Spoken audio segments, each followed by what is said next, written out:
Welcome to another We Be Talking podcast. Today is episode 7. I'm Justin. What is up? I'm Logan.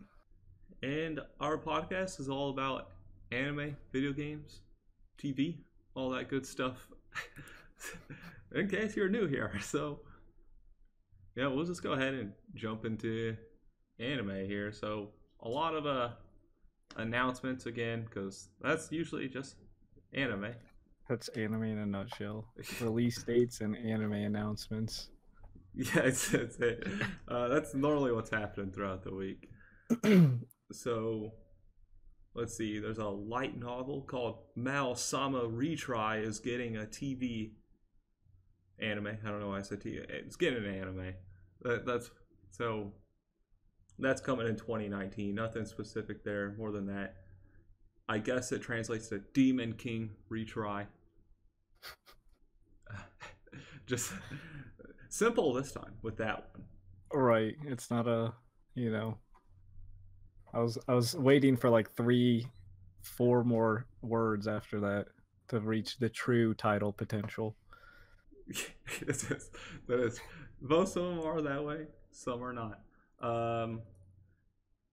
Joshi Kaosei is also getting a anime adaptation in 2019.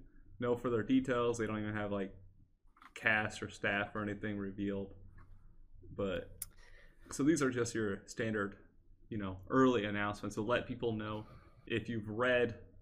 This is a manga. If you read this manga, you read the previous light novel, get excited, I guess.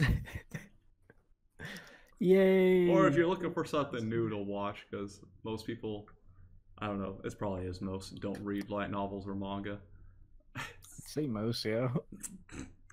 Yeah, I would definitely say I've never read a light novel. I read manga occasionally. At least there's a, ever-ending supply of anime. Just literally never runs out.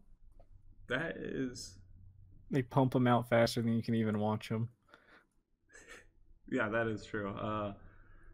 So, let's see. The next one, Orokudoku Sekai no Ashitakara, is premiering October 5th. That translates to so many colors in the future. What a wonderful world. There we go. That's what I'm talking about. There's so many colors in the future. What a wonderful world. What wow, are we missing some colors right now that I don't know about? Right. I know like 15, There's 7. a lot of colors, but I guess we're getting better use of them here. So, yeah, that's an original TV anime. That's not based off any obviously source material because it's the original anime. That's unique. At least there's not too many of those. Not as often as you think they would be. It's like one or two a season. Right. Out of like 30 anime a season. So a very low percentage. Hey, if you're an animation company, why make one if you can just adapt one? That is true. Let's see. Now we got Meiji Tokyo Rainka. It's a romance simulation game for females, is what it looks like, but it's getting a live action adaptation and a film. So it's getting both in 2019. So first of all, I know nobody knows about this. No one's playing some romance simulation game for females. I'm not. That's so weird. Like, that's such a very specific thing to pick. Yeah. And for it to be a light or a live action, which we already know. And it's getting an anime adaptation in January. So it's literally getting everything across the board. Right. It's getting its anime. And I guess this game has to be doing fairly well to get all of that, right? I would assume so. Yeah, maybe. Who knows? And it's weird to see a romance game getting an adaptation. I can't think of Usually it's like a big Is it a JRPG or romance game? MMO. Kind of like pick like who you want to be with, I guess. Or is I it mean, just I haven't played too many dating sims, I haven't and either. by too many, I don't think I've ever.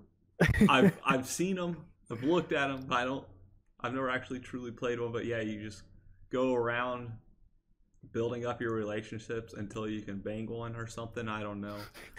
I think that's the point. Perfect. I think that's the point, right? To bang one of Right. the characters. Perfect. Uh, Now the next one is a smartphone game that's getting anime. All the titles say TV anime, and that's why I keep saying TV. Like it's redundant to have TV anime. It's an anime, okay? I Right. get you can say, oh, you're watching it online. It's still online. It's technically on your. It's TV still. Get it out of here. Like, Stand My Heroes. Apparently, it's a. Here's the description: foiling illegal drug operations and looking fabulous are not mutually exclusive. And Stand My Oh Heroes. yeah. It's like a whole bunch of like playboys, and they're apparently going after illegal drug operations.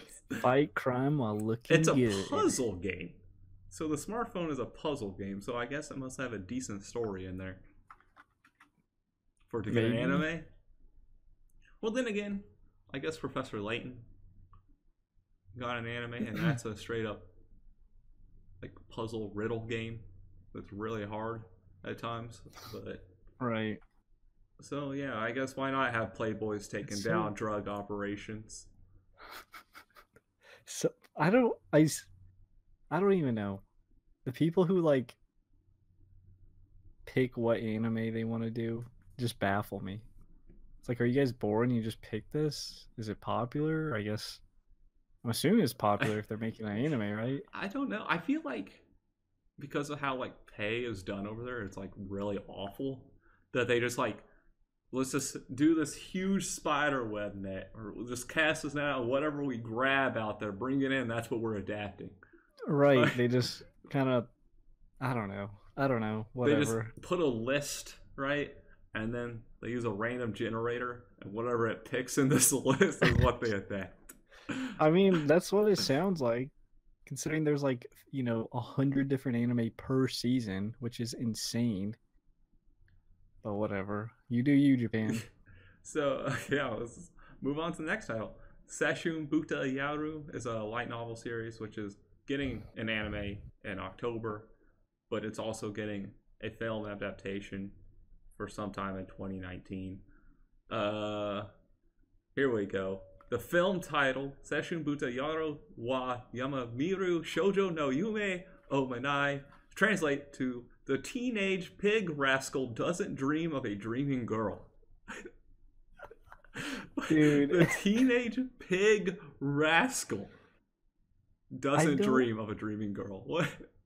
Like, this is what I look forward to every week, is looking at all these announcements just so I could get the craziest titles. right, like the titles are so like, do they like to make them super long? Is that like a it's like a game, all the anime I or don't like know. all the light novel people play? It's like Let's they see who do can make this. the longest. They'll do these. They'll throw in like random semicolons and titles. Like even like Steins Gate. Like I love something. Like the semicolon doesn't quite need to be there. It's just like, you know what look cool in there? A semicolon. It's like, sure, okay. It's like Steins Gate. You gotta like, emphasize it, I guess. yeah, it's like this is they do it like all their titles. They make them either long, they'll throw in something random. Like sometimes they'll throw an asterisk in there just because or something, you know. It's wild. It's always funny too. Like there's always like some wild title that it's like, wow, that's so dumb it's funny. That's exactly how it is. I don't know if they take it seriously or not. I feel like they don't. So the big news of this week though was the Gintama manga was supposed to end, I think, this week, but the writer made a mistake. So like the way Jump does it is you have to do it in like 6 months advance. Say, hey, or it's like it's either 6 months or a year in advance. Like I think I'm gonna end it within this time frame. So, but he wasn't really ready to end it So I Interesting. don't think he meant to really say how I was going to end it or something like that. So he's yeah, he says if I keep doing this bit by bit weekly, this tough small boss will never die.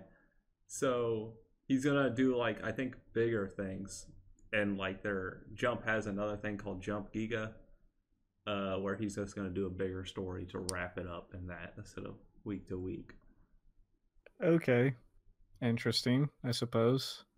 And you know, Gintama's been going on for 14 years, so you got to end It's at pretty some time. right. It's pretty long. It's one of the, you know, OG anime series that everyone loves, but still going on. Especially 14 years. That's insane. Yeah. To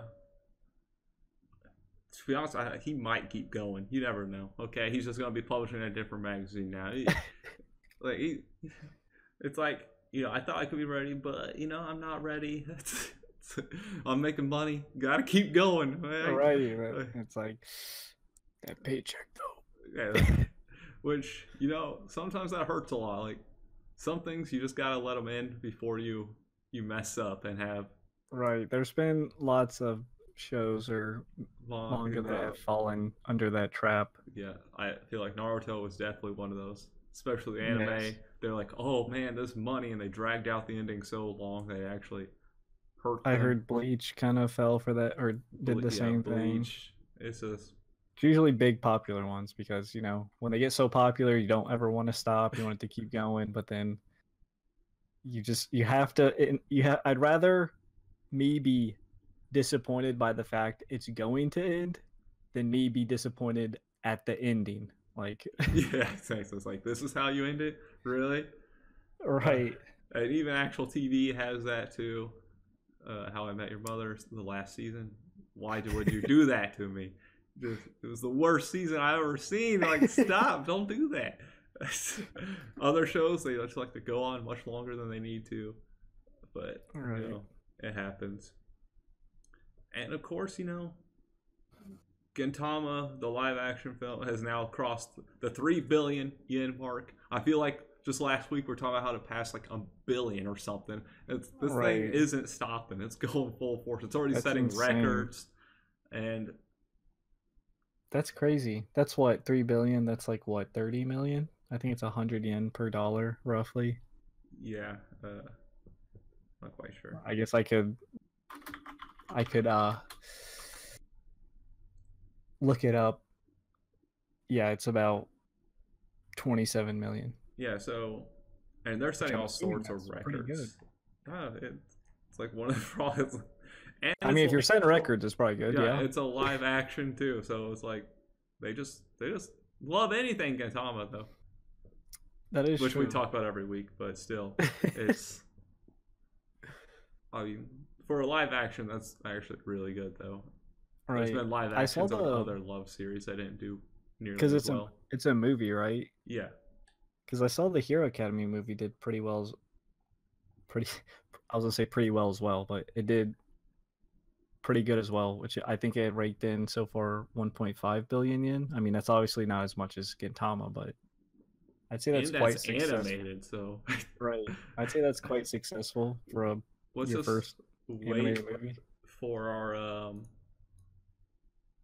live action My Hero. I hope no. We're getting one, dude. You just cursed us. We're getting one. You just cursed us.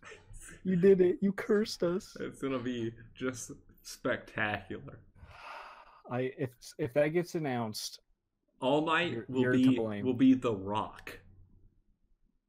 I mean, if I were to picture All Might, The Rock was like the first choice just because he's so buff and he's like kind of goofy. Just like, he's talented, like he could do it. That would be funny.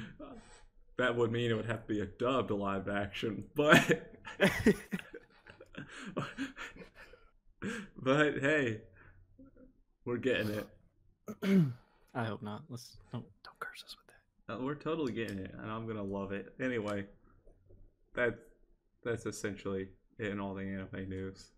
Right. So we can just jump on over to our topic, which is what got us into anime. Oh boy.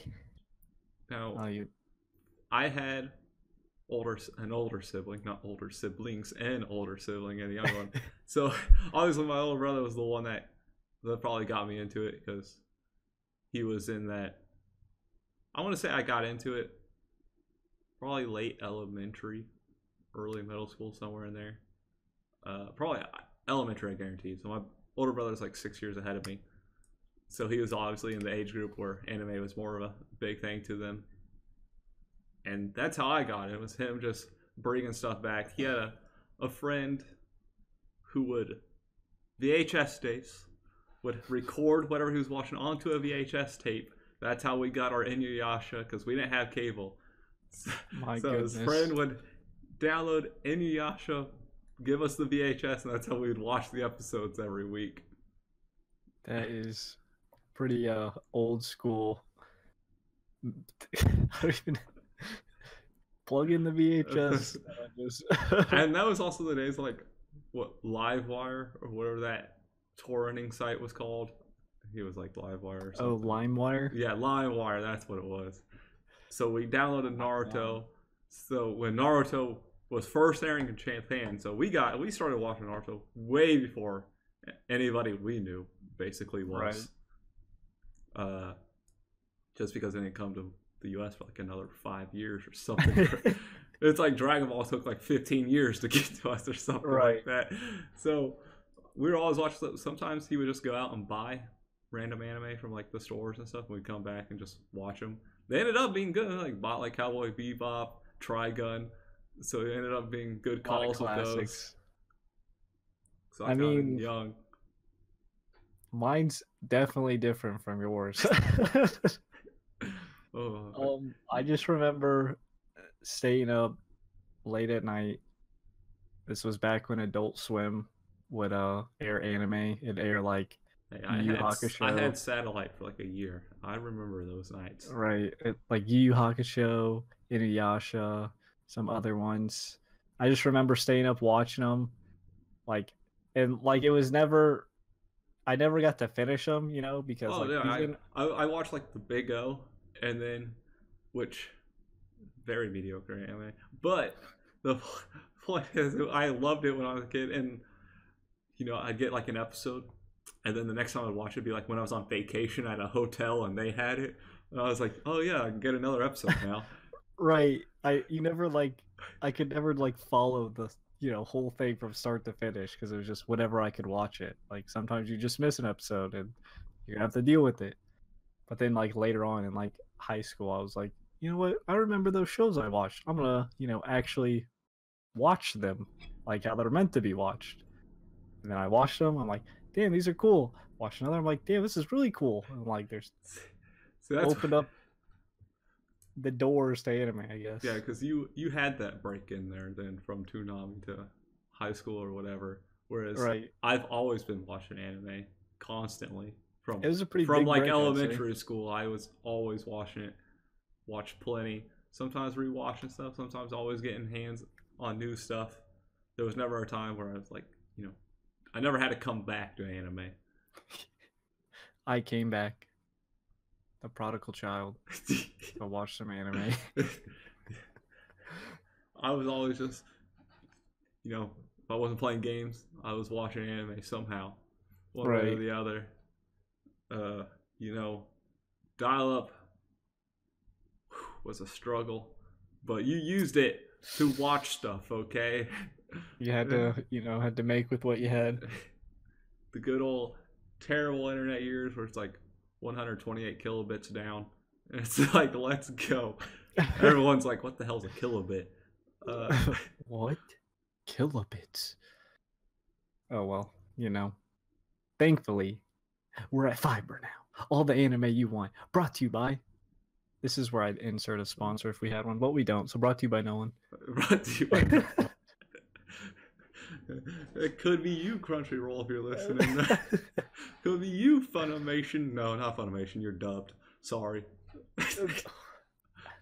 I'm joking. I'm just joking. Funimation does a lot of great things. Yeah. Adult Swim, you too. You're giving us funny, coolly stuff. Okay, Right. that's it. Uh, That's it. oh, it don't matter anymore. Let's just jump on into the game news of the week. So we got our Nintendo Direct since it got delayed from the earthquake. We got some big things from. So they started off with Nintendo Direct with Luigi Mansion 3 for the Switch in 2019. Ooh. At first, I saw a lot of people when they first saw it thought it was gonna be. It didn't look like it, but the Luigi Mansion is being remade for 3DS. So everyone saw that at first, like, oh come on, and then it was Luigi Mansion 3. And it's like there we go. I love the Luigi Mansion games; they're a lot of fun. They did show the remake for 3DS, which has a co-op mode in it now, where you can. But the second player is just like a super green Luigi. It's like a green ghost Luigi. A green Luigi. Yeah, it's just all green. It's just a green blob. It's fucking creepy. That is kind of weird. But you can play it 2-player. It's kind of they're adding like new bosses and stuff like that to it, so that's kind of cool. Now, one of the big things that came out of the Nintendo Direct for me was Katamari Damacy is getting a remake on the Switch, which Katamari Damacy is a game that the creator kind of, he did everything he wanted to do with it, so it's been left dead. But the fact that we're getting it remade, at least, is giving us some hope in there. I'm sure if it sells well, I was hoping more it was like a port of all of them, not just the first one. So if we could have got the second and third in there as well, that would have been awesome. Katamari Damacy has a strong fan base, strong following. I am in there. I love it. Everything about it. It's just an odd game where you just go around rolling stuff up. Wait, I think I've heard of that game. Yes, okay. If it's wait, like what's it called again? Katamari Does he Damacy. have like the tube head? Yes, he has the tube head. The king is there. He's silly. You push around the ball, and you. Right as you said, roll stuff around. That instantly. I remember what it is now. And they didn't just surprise us by showing it. It's coming out this winter, so they didn't give us a specific date on it. But it was like, oh hey, we're doing this surprise. And it's coming out. Way. That's pretty cool. Yeah, I'm super happy about that because I'm definitely going to be playing it. And it looks like they added like a 2-player mode in there. So I love announcements that are like, hey, it's coming out soon. And you're like, oh, that's just icing on the cake. Yeah, exactly. Like some announcements are like, it'll return in fall. And everyone's like, oh, of 2023. That is like... My favorite ones are like E3s where they're like, and it's out right now. And it's like, oh shit. Oh god. Everyone leave. I'm going to play. So some of the other things they showed, I'm just going to do the standouts for me. Mario Party for the Switch is October 5th. Always fun. All 80 mini games. There's going to be 80 mini games. All of them brand new for the Switch one. Brand new? Yes. So none of the old ones are coming back or anything like that. They might have some that are similar. But again... I'm surprised they didn't pull a Smash. They're like, all 80 brand new ones. And every single one before that. Even the terrible ones. 600 mini games. There's some new like 4-player co-op ones. There's some weird stuff you can do with like 2 switches where you can put the 2 switches together to extend like the map of some of the mini games. That's so... I'll say Nintendo's very innovative and very like when it comes to their console, a lot of stuff that involving is risky, their game. Stuff like that. A lot of stuff can be risky. It's just weird. I'll be talking about some of the weird stuff later actually into this direct. So we got that. They got the standard board game back. But I'm still kind of iffy about the mechanic of each character has their own special like game dice and a normal dice, where like Bowser can have like it's like 2 like 0 blocks on it, and then it's like 2 10s and then a 5 or something like that, and it's like, oh, you can risk it to get like a high roll or a no roll or something like that. I would prefer every character Just give them the exact same die. Yeah, I prefer where I don't know. Instead I of like I get RNG's where they're fun, going. but not when everything is RNG. Yeah, I get where they're going. Like they want each character to feel unique, and each character will have a different strategy. But most of the time, you're just picking the character you like. You're not going in there with a strategy, anything big like that. So it'll be interesting to just see, how it plays. I might get it, I might not. If I do get it, you're coming over and we're playing. Sounds like a plan to me. So Game Freak announced a game that's not Pokemon. So what? Yeah, usually if the Game Freak make an announcement, it's Pokemon. Okay, they have a game that's just called Town. It's the title of it. It's coming in 2019. I think this is the one where it all takes place in one town, and you're like soldiers. It's an RPG. You can build up like villages, and you're fighting waves of like monsters that come in while building up like your villagers and stuff like that. So it's like a not tower like defense-ish not kind, but like it's on the RPG side. So you're just your normal RPG. You're fighting the monster straight up as a villager. Okay. As a villager, but each villager has like kind of unique abilities and stuff like that. Okay. They didn't show too much of it. It is just I was just surprised that Game Freak had a different game. I'm pretty sure they've done other games in the past, but usually you only hear about them when it's Pokemon. Right. That's what I know them for. If someone said Game Freak, I'd be like, oh, Pokemon. that is what I would go with. So this one was announced at Tokyo Game Show, which was also over the weekend, but they showed it at the Nintendo Direct. And I'm talking about Nintendo Direct before Tokyo Game Show, so I'm going to throw it here. And that's Final Fantasy Crystal Chronicles is being remade, which this is where I'm going to talk about some of the weird Nintendo stuff.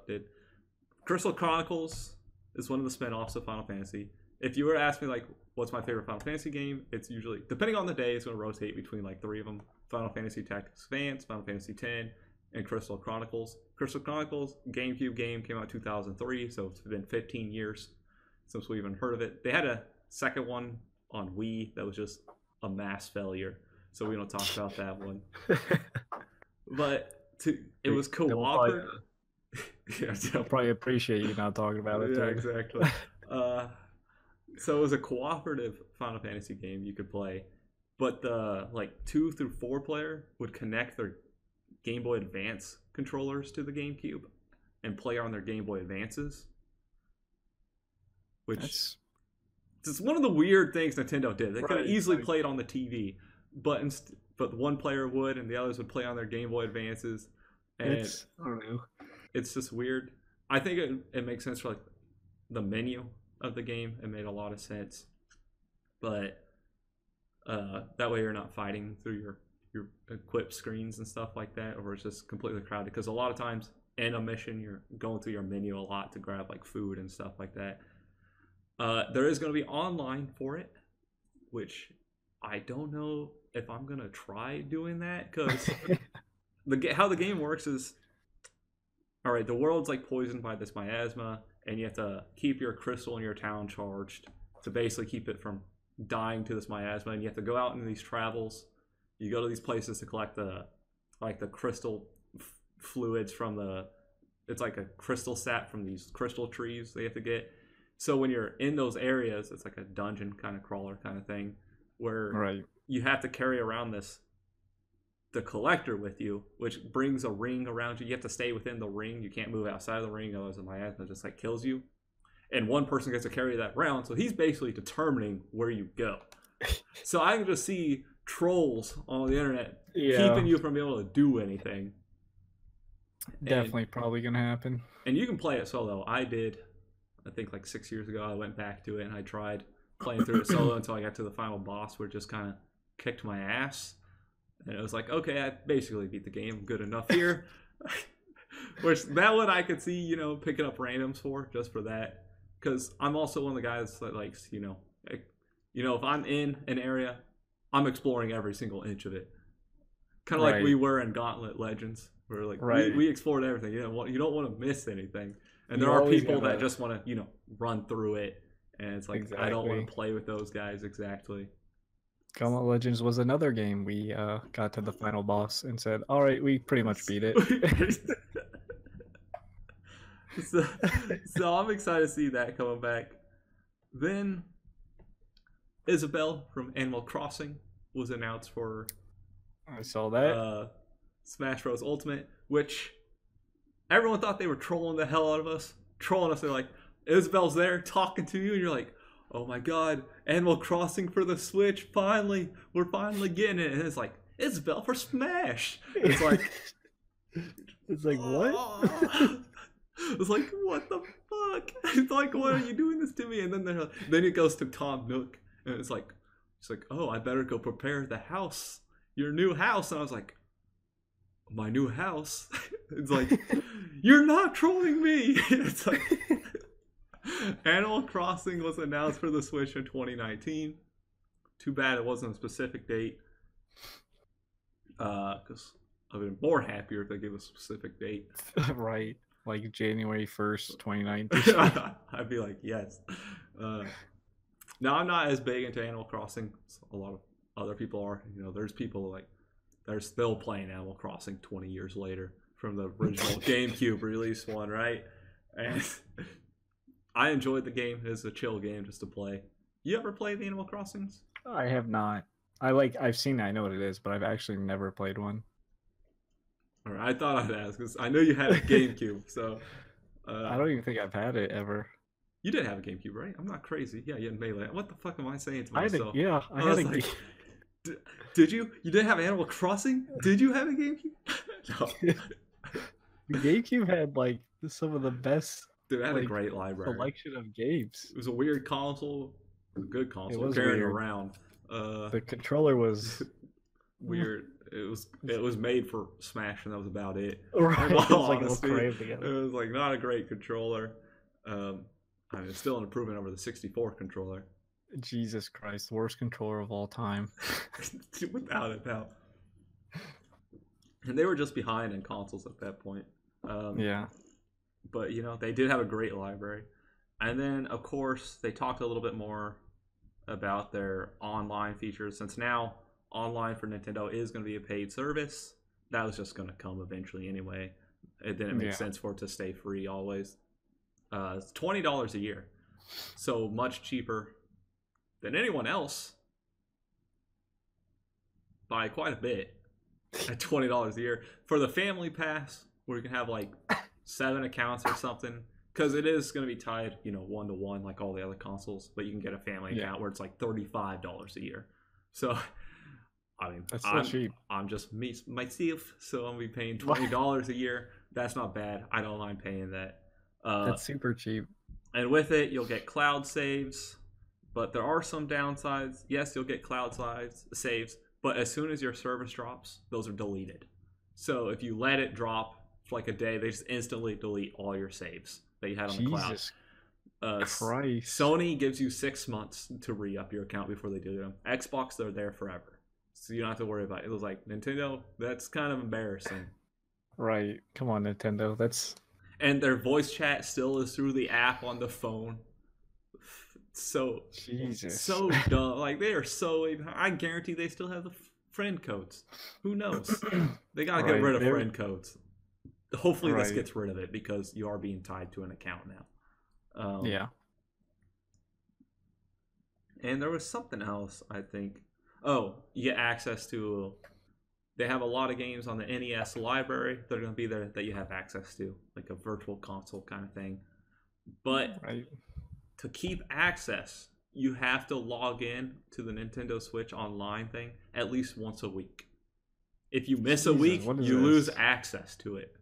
Was this a part-time job, Nintendo? Come on. Yeah, it's like, I don't know how long you lose access to it for, but the fact that you even lose access for not logging in for a week is like the stupidest thing I've ever heard. Some people play different stuff. They don't always... Like, some days you want to play something on your PS4, so play something on a computer, and then, I'll go to my Switch. Oh, well, you're kicked out. You can't play your NES game anymore. It's like, oh, thanks, cool. And we're deleting your cloud saves. It's like, what are you doing? So, there is some struggles there. But yeah, that was all of it for the Nintendo Direct. Of course, we got the Tokyo Game Show, which there were some announcements there.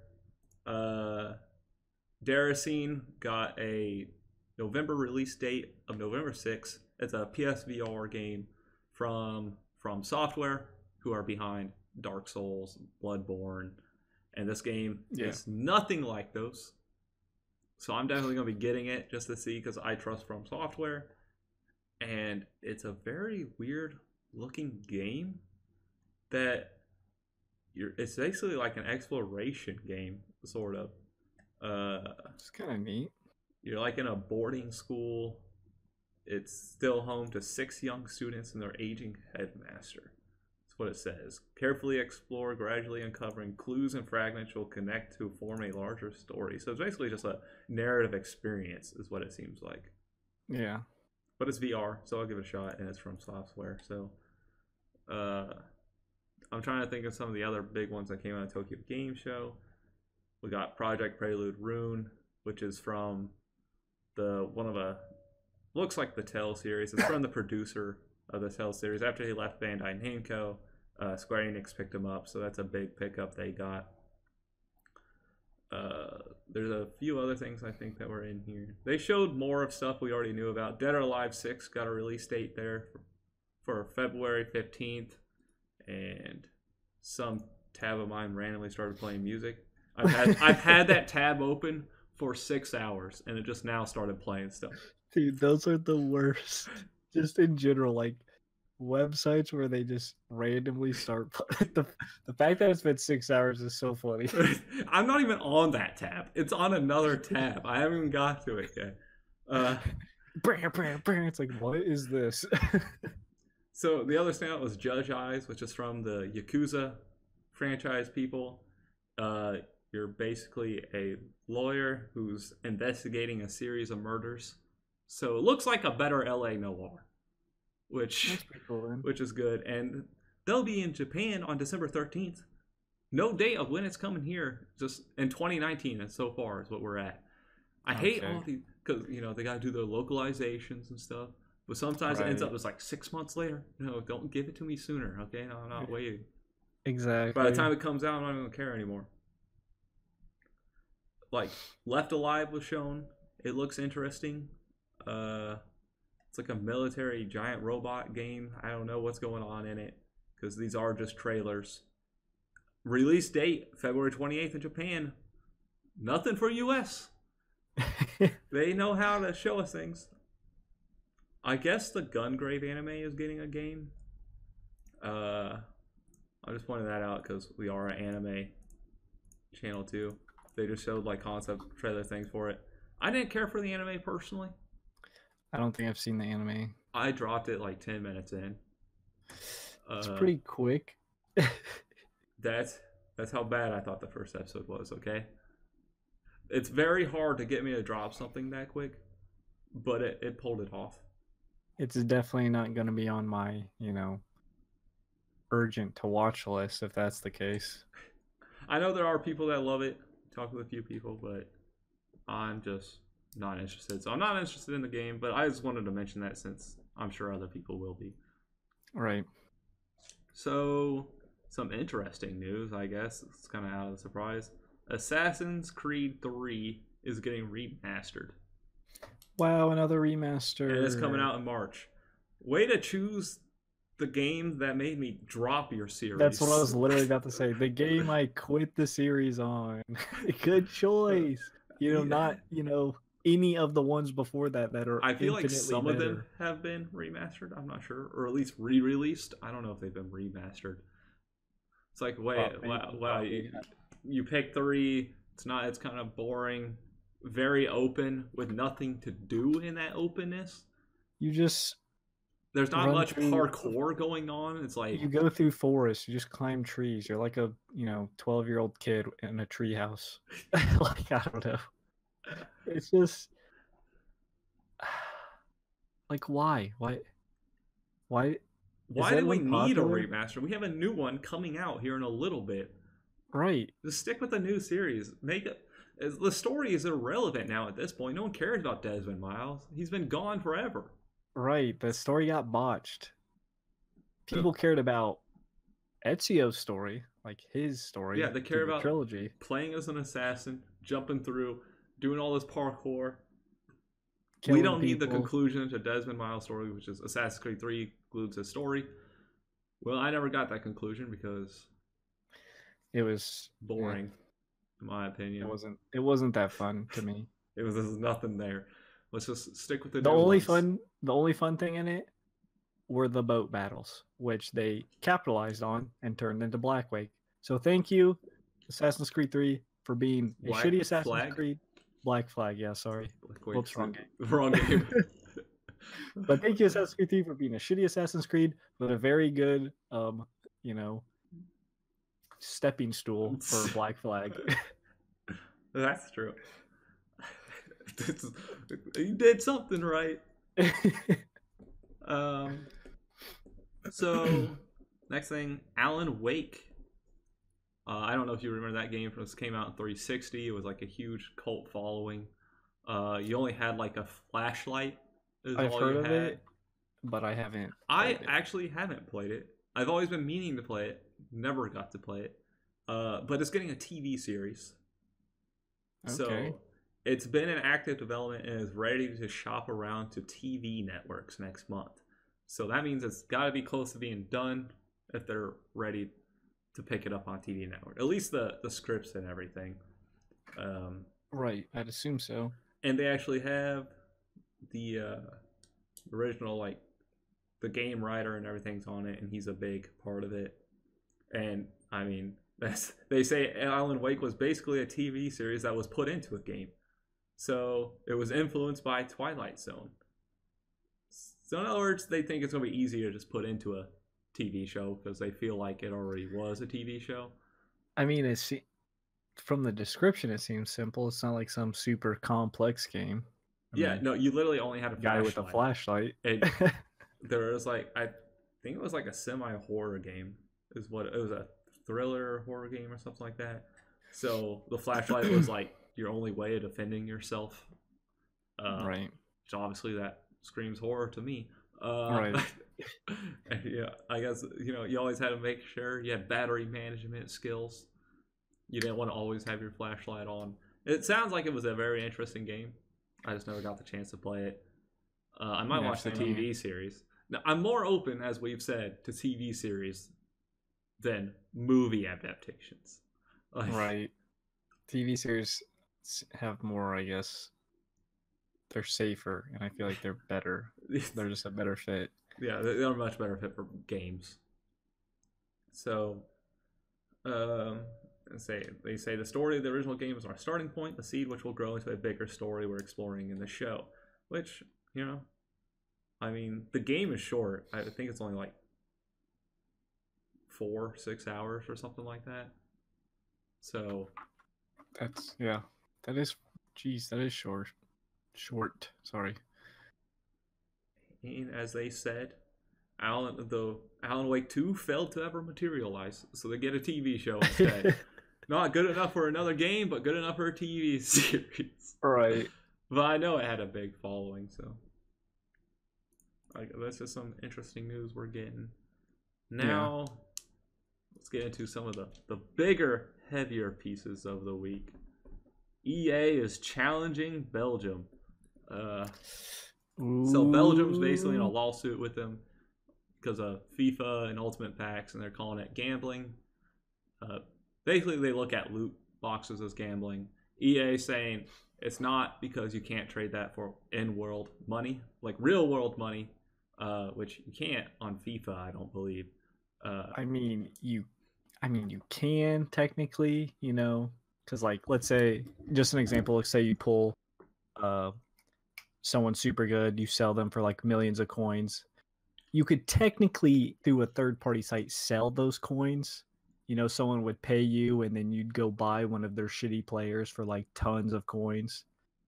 You can't directly sell them. That is true. Actually, I never thought about this from the point. Because like Valve stopped selling CS:GO loot crates there. That is just flat out gambling. You can't change my mind. You're paying money.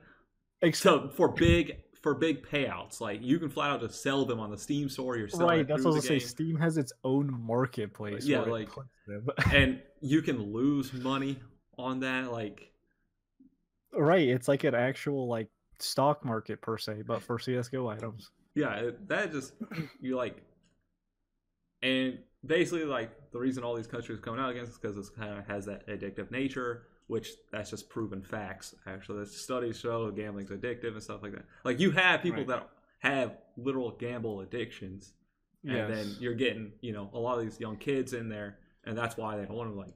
They could put I an mean, by age gate definition, on them, like. it's gambling. Like you pay up front to play a game of chance.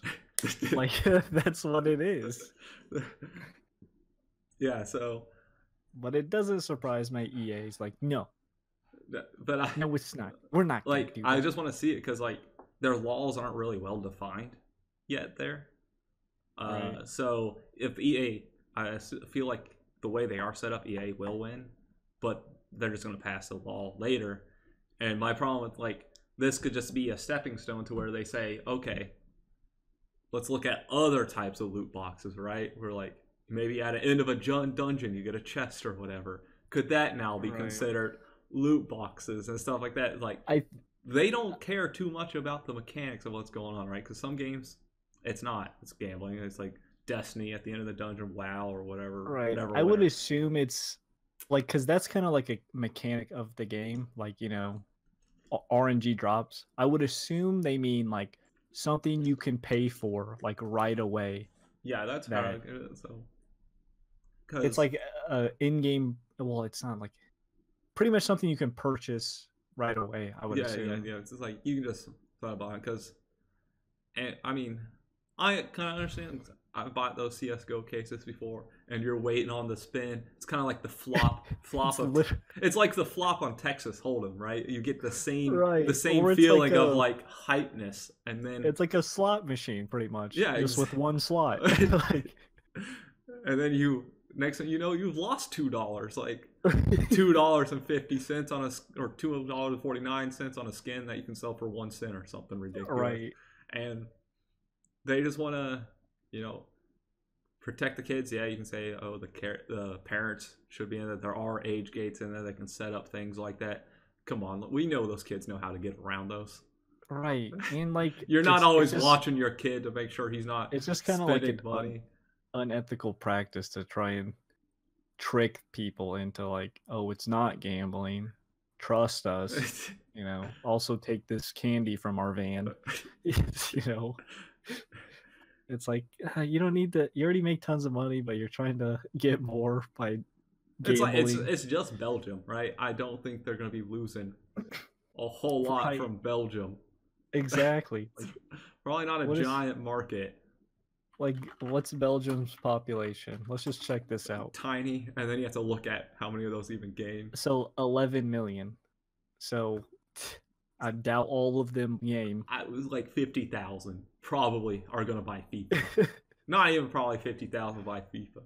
Because 11 million, a lot of those have to be like young kids, old people, like a lot of people that don't play games. Right. I mean, let's say the player base of men to women in FIFA is probably mostly men, just in general. So you can eliminate a lot of the women from the country. It's a small cell, okay. It would be not too big. I mean, I'll acknowledge soccer's popular over there, or football, sorry, whatever you want to call it. We're calling it soccer. But it's not like a huge make or break. If it was like the United States, that's different. It's Belgium. Yeah, we have lawmakers were looking into that. They've probably been distracted by all this other shit going on in our country. Because I remember Hawaii was jumping in on it. I haven't heard from him since he jumped on it like 4 months ago. I don't know. EA's just trying to squeeze out some money. Yeah, it's like, I can see where they can say it's not gambling just because you can't sell it on their platform. But the fact that, you can go through these third parties to do it. I can see both sides of it. I'll say that. Yeah, I can see both sides. But denying that it's gambling, it's like, come on. No, it's definitely gambling. Because you buy it in the hope of getting one of those good players. Exactly. And if you don't People get it, guess what? You're gonna buy another pack. Yeah, you can earn it, play games. That takes forever. You're just gonna buy it, get a pack. Oh, I didn't get it. Buy another pack. Buy another pack. Hoping to get it. Next thing you know, you're in debt like all those other guys at a casino. Especially since you can pay money to buy like other currency in that game, like you can buy FIFA points, and FIFA points are only used to open those packs. So like, where's the defense against that? Like something you pay for, it's basically going up to a someone at a casino, say, here's $1,000, I want chips. Yes. Well, you can only use chips in the casino, so that is, yeah, exactly. Now I'm the type that thinks the government should just kind of stay out of this and just leave it to the people. But I think it's just say it's not gambling when it just is gambling. Right. Like I don't care for because sometimes they are fun to open. Yeah, I've done it. I know I'm financially responsible, so I know to do it myself. I know a lot of people aren't. There are people they get addicted. It does have that addiction factor to it. Hell, I even get hyped up, anxiety, all that stuff when I buy a pack. Right, like they are fun. I will say that, but to deny it's gambling, it's like, come on now. I'm fine if they're in games. If you want to pay for a chance, that's your choice. Yeah, that's your it's your money. I think the government should stay out of it. Right. But that's the libertarian in me. Okay, I'm like, government, back off. Let the people do what they need to do. Shoot. They want to spend their money on these? Go ahead. Now if they're like, I mean, should the game companies be a little more careful on who's buying the packs? I don't know. Alright, is the parents responsible? Should they be setting up an age gate there? I don't know. I feel like because gambling, you have to be 21. It'd be hard to implement in an online game, really. Right. Because it's like, oh, you make an account, put your birth date there. Well, I was born in 82. I'm pretty sure on my Xbox account, I'm still 60 something years old. Okay. Right. It's that joke where it's like half the internet's born on January 1st because they only changed the year date they were born. Every time I'm on Steam, I don't know why it still asks me for my age when I go look at a game. It's exactly. I've told you guys hundreds of times I was born on October 1st, but you know what? January 1st it is. Born in 52. It's like I'm a World War II veteran today. Tomorrow I'll be born in 2000 or something. Exactly. Well, we'll figure out what's going on there eventually once the whole thing gets through. But let's another week with Riot Games here. So they have announced they got one of their new diversity inclusion initiatives people. They hired a strategy and leadership expert, Frances Frey, who she worked at Uber when they were going through all their sexual harassment stuff there, and if you remember all that Uber nonsense. Yeah, I remember. So she did it with them, so she's coming in to help with Riot now. So Riot's going for the big players. They got a huge law firm to come in and kind of help them with everything too, independent. So they're doing a lot of stuff to help them. I will give them credit for taking necessary steps. But I still think the core of the issue. No, it's still there. Kotaku put out another article. So they fired 40 people or so far last month alone, or something like that within the last month. But none of them were leadership. Oh, there's your problem. And some of the leadership kind of there's been a couple that stepped down on their own to leave. That they realized they were in the mess. But yeah, they're not moving out any of the leaderships. Let's see, as Kotaku says, I think it's their COO, I think it is. Geb, something like that is his name.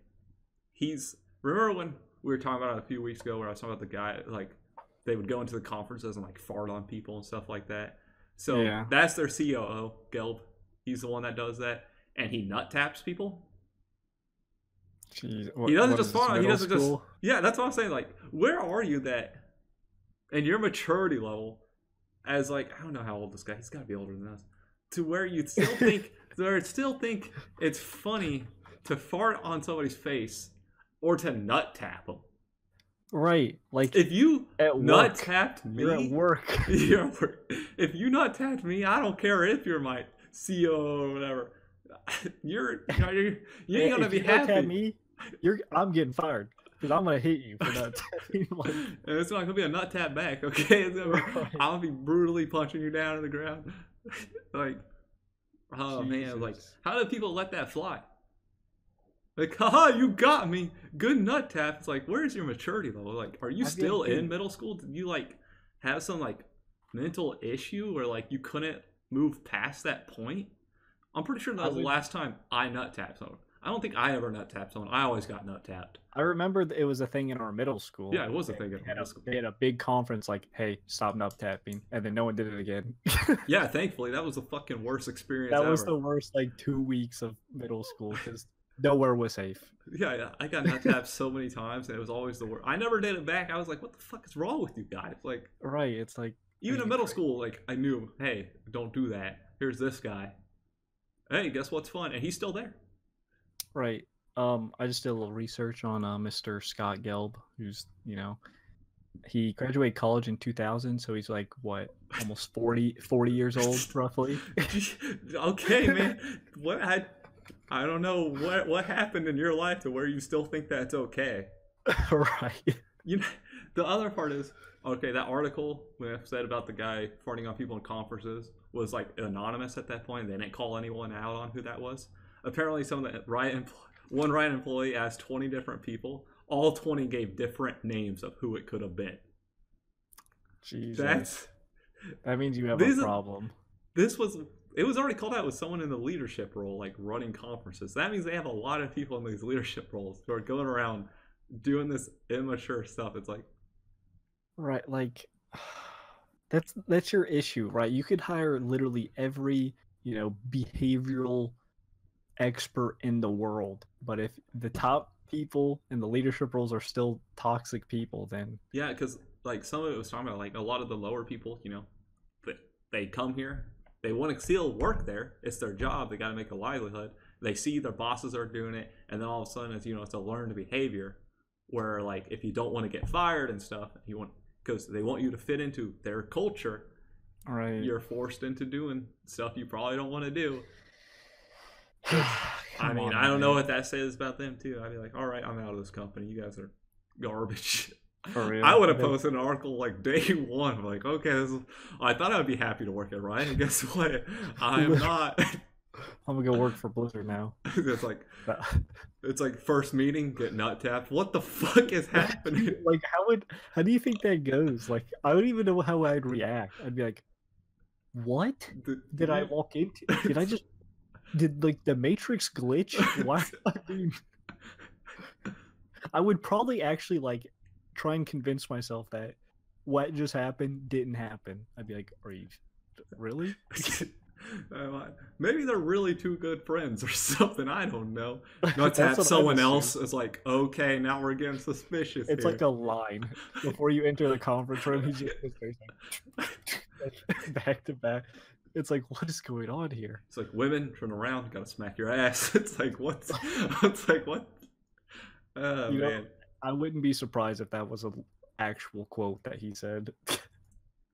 Like, I don't even know. Right? Come on. At least I'll say you are taking baby steps. That's what I'll say. Yeah, and the men got off on like squashing women's careers as well. Like anytime they thought anyone could become like unequal to them, they would just do anything they could to like keep them from being able to get promoted or anything like that. Like that's so scummy. How can you be so insecure about stuff like that you gotta? Well, I mean, if you're not tapping people, I guess that's my answer. Woo! Good one, Riot. Like, oh man, I could not imagine working there. I would hate it. Like I'm out. Like at least they're bringing in some people now, but you gotta fire a few of these big names to prove that you're serious. That you're serious about changing. Right. Granted, Mark Maryland, Brandon Beck or whatever involved, but they're at the top. You kind of have to keep them, but Scott Gelb, you don't really need to keep. I haven't heard these quite stories yet from Mark and them. Like, I know they were saying sexist stuff and all that, but I haven't heard about them sexually harassing or like nut tapping people yet, or farting on people. Those stories come out. They do have like a board and stuff. Tencent could come in and just replace whoever they wanted. I guess they could. They could just be all right, clean the house. They're gonna try and keep it. Hopefully Frey's like fire this person. Right. I know he just walks in first day with the list. All these people, get them out. She's got a lot of work for her, but I mean, she probably did a lot of Uber, and now she's got a lot to do for Riot. I believe. Please. It's probably a lot worse at Riot. So she's like, "Oh, I thought Uber was bad." But okay. And then I guess more about security becoming a bigger issue. We got DrDisRespect house being shot at, which is insane. The police came back saying it was a BB gun. They believe. Right, I saw that. Which still is. Still messed up because it could escalate to a gun, and BB guns can still cause damage, especially when he has a 6-year-old. Yeah, he has a small child. Yeah, 6 months, 6 years. I don't remember what it is. I don't keep up too much with this family thing. It's like, let's say you do have a grudge against DrDisRespect. Like, come on. Like, first of all, shooting at someone's insane. But he's got a family in the house. Like, you're going to hit this little girl instead of, like, you don't know. You're just shooting at the house. It's random. Sometimes fans can be crazy, dude. Like, I've heard a lot of stories of, like, just some fans doing crazy stuff. It's crazy. Some just showing up at people's homes. You got people swatting, but it just baffles me that I don't know why. I guess because it's their online personalities and people feel like you don't really hear this like too much about like celebrities. Yeah, like, they got like stalkers, and stuff, but nothing like them getting shot at in their homes or getting swatted. Right, calling the SWAT team, risking their lives, all this stuff. Yeah, it's gotten to the point like they talk about like a lot of streamers are now they talk with their local police. That's a weird thing to go in and be like, hey, you guys don't know who I am, but I stream on this thing called Twitch. First of all, you have to explain what's going on there, and then you have to be like, so there's this thing in the community where people like to SWAT, where they like calling fake bomb threats and stuff like that at my place. So here's my address. If you ever get a call about a bomb or something that's probably fake, please don't come and shoot me. I remember Ice Poseidon, who's a popular Twitch streamer, who he pretty much told the police, he's like, if you ever get a call about some crazy like bomb shooting hostage, call me first. Like I'll confirm it or stuff. Like that. It's so crazy. Like even when he was on the plane when it got pulled over by the FBI and stuff like that, and it's like it's insane. It's insane that people like. Because they think it's funny, I guess. I don't know. I guess you're not seriously out to harm if you're using a BB gun, but even that seems more like. But it obviously broke the window, so I mean that if it breaks a window, it could kill somebody. Right. If you hit them in the right spot. Like, I don't get the purpose. Were they harassing him? Did they not like him? Are they trying to be funny? Are they just trying to get on screen? Like, it's so weird. It's weird. So weird. And like, of course, now a lot of streamers are just worried about their own safety and stuff. A lot of them are bailing out of TwitchCon because I mean, I don't blame them. Yeah, I don't blame them. Like, they're like, we don't know what kind of security you have at TwitchCon. Is it going to be full bag checks, metal detectors, all this, or is it like? Which I mean, that can deter some, but I mean, that doesn't stop someone from waiting outside the convention center. It's like, all right, you're safe inside. There's metal detectors. Okay, once you leave, guess what? There's no metal detectors. And it's like it's just weird. I don't know. It's a strange. We've gone to PAX. They barely check your backpack. They just look in your bag. They don't even check. Like they don't even check all my pockets. There's like 6 pockets. They don't check pockets at all. Like So They like don't check. they're like open them all, and I'll open all but like one, and they don't even check it. They don't even care. They're like, I could Like, easily fit I mean, something in there. yeah, and they don't even check like what I'm wearing. Like I could be wearing a bigger coat or bigger jacket, which PAX takes place in the winter, so it's not like some uncommon thing that people have And you got jackets. people cosplaying. Some characters wear trench coats, right? Right, So like I don't know. I don't know. crazy It's world. kind of crazy how people have to be that cautious, or where you're just in your house and someone shoots at it. Like, what? Why? I don't get it. I'd be moving. That's why it's I like would, I'm kind of scared to put it like full name out there, right? Like as an it'd be internet like hard. Like, personality, but I mean anyone can find your full name really if they want to. But it's like there are some people like right. no one knows who they are. Like one YouTuber H2O Delirious, who's pretty big. You know, he has like 15 mil subs or whatever. Nobody knows who he is. Even like he only plays with a group of YouTubers. He has never none of the other YouTubers he plays with have met him. And these are YouTubers that are bigger than him. Some are smaller, like Terrorizer. I mean, Has he never probably wants met to him, keep it that way. and Vanos has never met him. Like Wildcat and all them, they're huge. They've never met him, and it's like this guy's been playing with him for like a decade. Nobody's met him. They've all met each other, but him. Like, I don't blame him at this point. He's got a huge following, Right. and it's like, you know, all it takes is some one crazy fan. It's just weird how crazy fans can get. Yeah, I mean, Like, look at the Beatles, right? You got George Harrison, I think it was. John Lennon. One of them, John Lennon, I think was the one that got shot from a fan. Like, it's like, or it just even happens, dude. It just happens. It's like, yeah, even recently, that singer, that YouTuber, I forgot her name. Are you talking about the one with the bomb threat? No, the bomb one at that remember got or no, she got shot and killed. Her name oh was yeah, I can't remember what her name was. I remember which one you're talking about because there was the other one. Was that Ariana Grande who had the bomb threat? Yeah.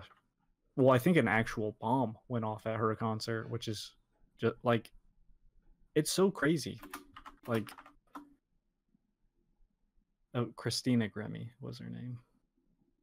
But like, I don't even get it. I don't get it. Yeah. Like, why do you what?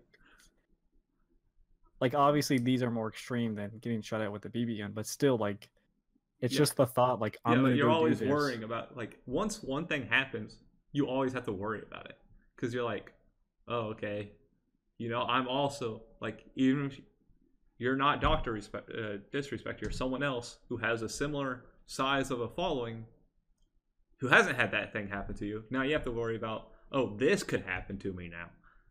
And it's Right, like, do it's I want to just- go to a PAX? Do I want to go to a Twitch con where my other Twitch streamers are getting attacked? It's like, Yeah, exactly. Like, I don't get it.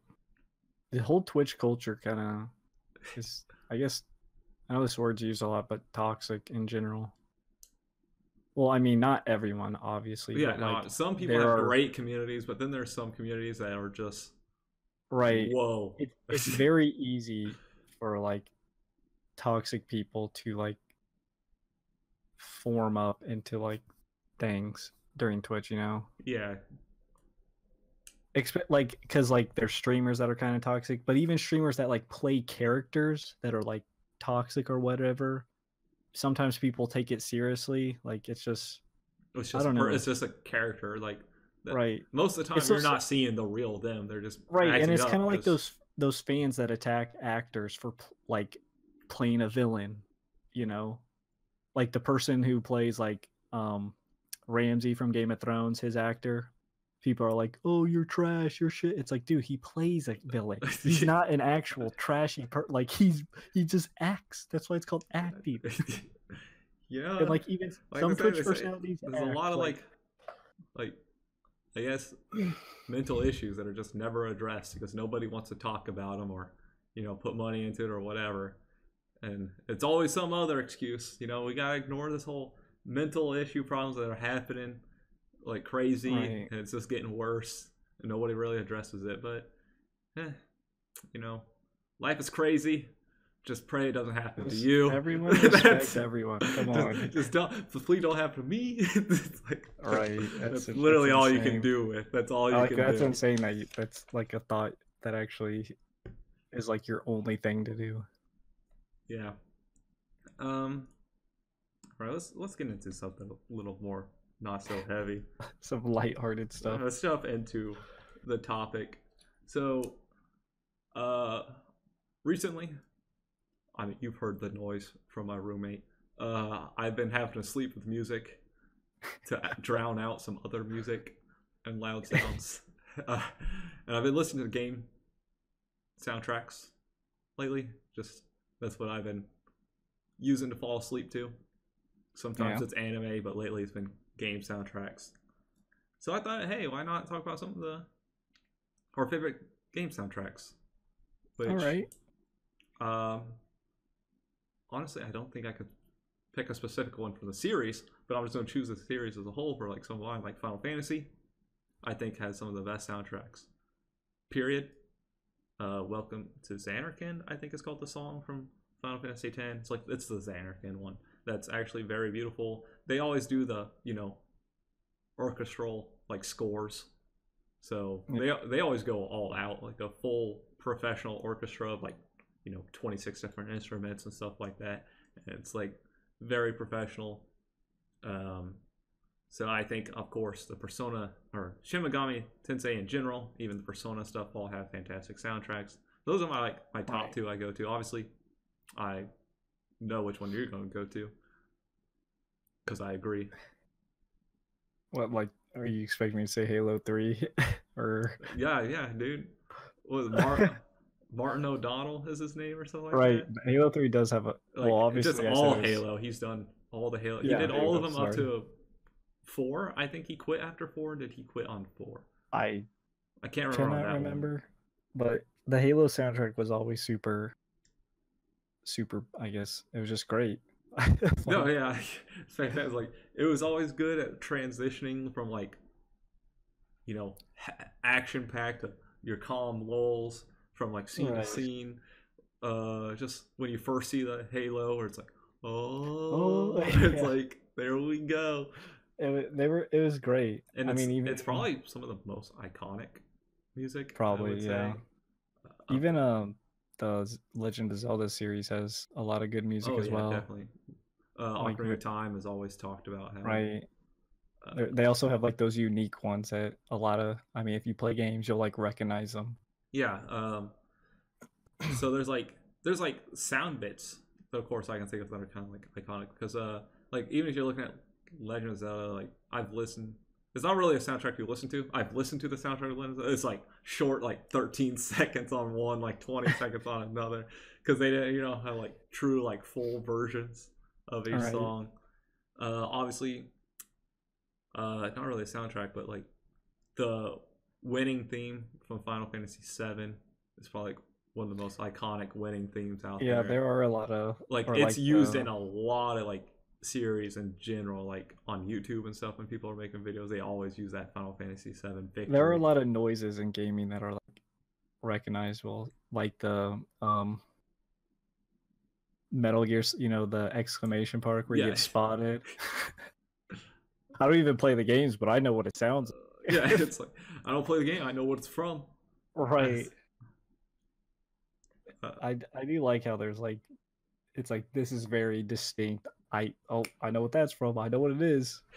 But yeah, there's a lot of soundtracks I like listening to. One I do want to point out is Eternal Sonata. It was an Xbox 360 JRPG, and it was a series all about music, really. All your attacks were based after music, one of your attacks would be crescendo or something like that, or it's stuff taken from actual musical scores. Every character was named after something like a musician or something like that. So it was very musically inspired. Really fun game, actually. It was one I would like to see come back eventually. I would love to see it come back. The story was alright, but the characters were really cool. The gameplay was a lot of fun, and the music was just phenomenal. It is a soundtrack I actually recommend to people to listen to. But You know, if we were to go towards like some of the other ones that are like, I don't know, what are some of like?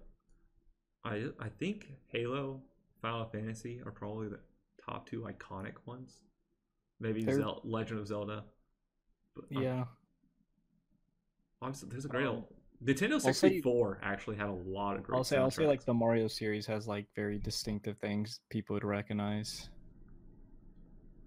Like a lot of stuff like Mario growing, yeah, that, or like Mario growing from That is true. Yeah, I'm trying to think of the other ones that are like, truly iconic.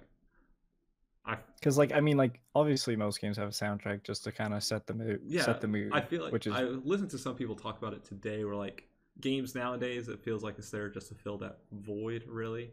Whereas yeah, whereas you compare it to like older games, like the 16-bit and like NES 64 games, like you didn't have voice in those, so the music had to drive those games to right. keep you And in them. especially some games that were like too story focused. It was like the music kind of had to like tell the story in a way. Like it's like, oh, you can always tell like a mood from the like music. It's like if music's like all quiet and like dark and stuff, you're like, oh, this is suspenseful, or like it's building up an epic moment. You can always like define like when you listen to like, oh, this is how I feel, but that's how they want me to feel, kind of. Yeah, that is actually a very valid point. Uh, you Castlevania has a great soundtrack too.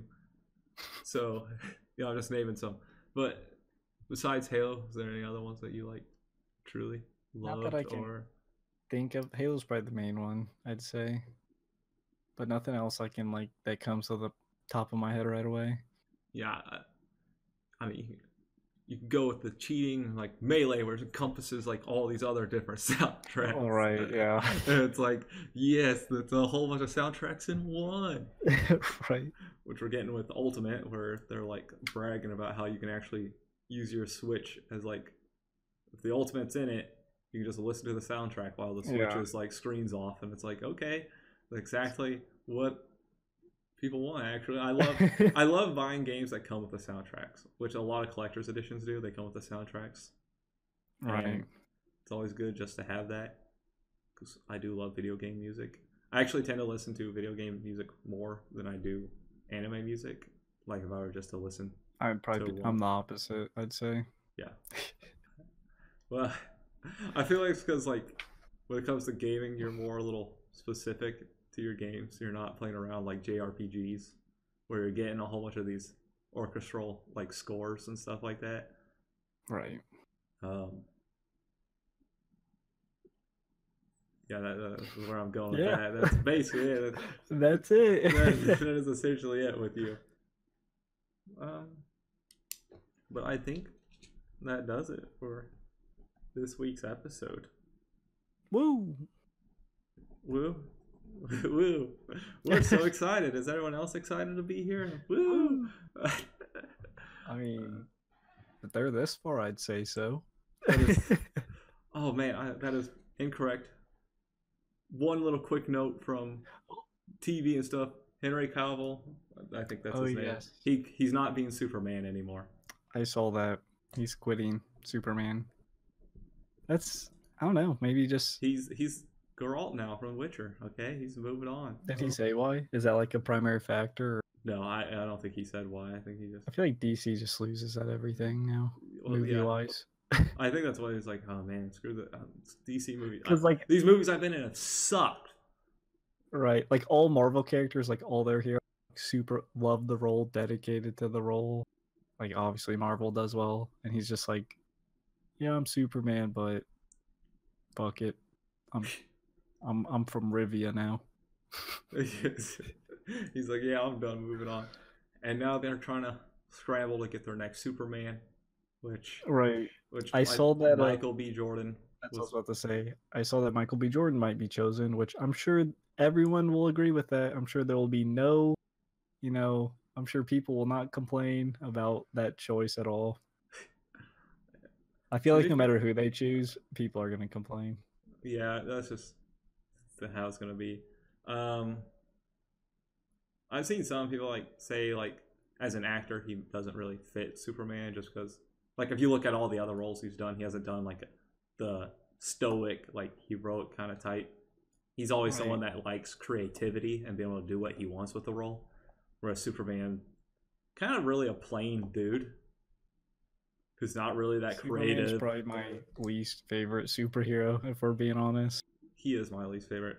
The one that I do like, the TV show Supergirl on CW, they actually have a guy who he's only been in a few episodes, but that plays Superman, and he's actually really good at Superman.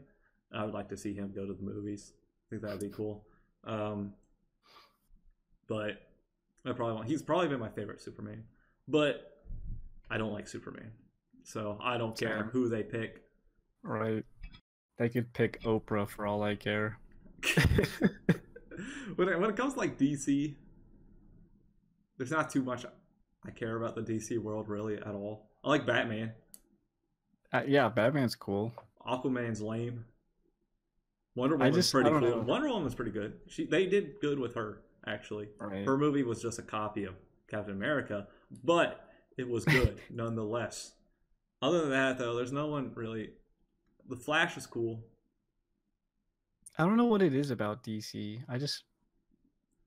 Because I mean, like, it's not like Marvel has like super innovative characters. They're just, to be frank, more likable. Like, just, I don't know, just straight up more likable.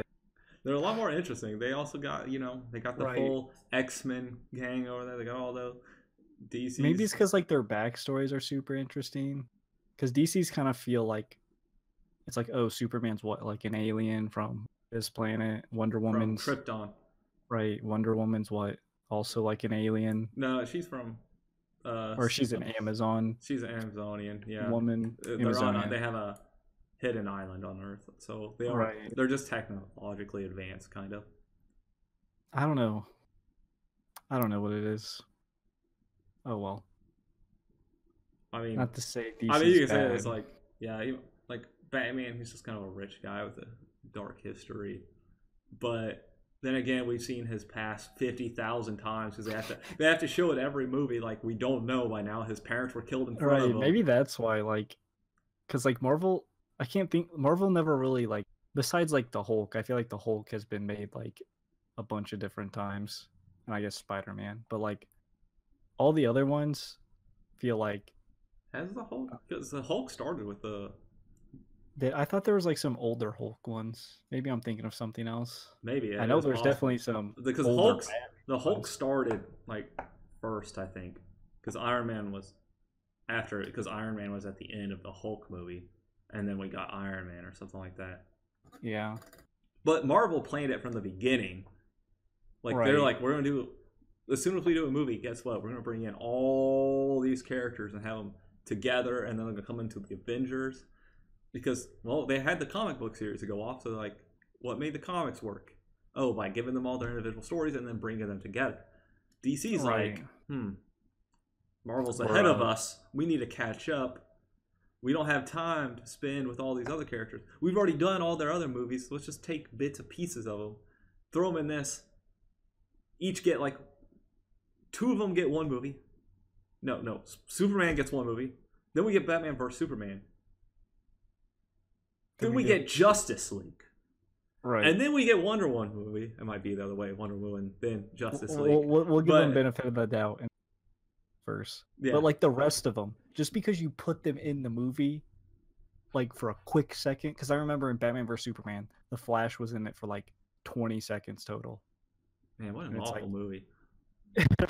And it's like, okay, yeah, cool, he's the Flash, but like, when it comes to Justice League, it's like I don't really know too much about them, or like yeah, they're just like, all right, they're all here. Right. They're not like more like because like Marvel, you like know all their personalities. Like not only do I know Iron Man, it's like I know Tony Stark. Not only do I know Captain America, I know Steve Rogers.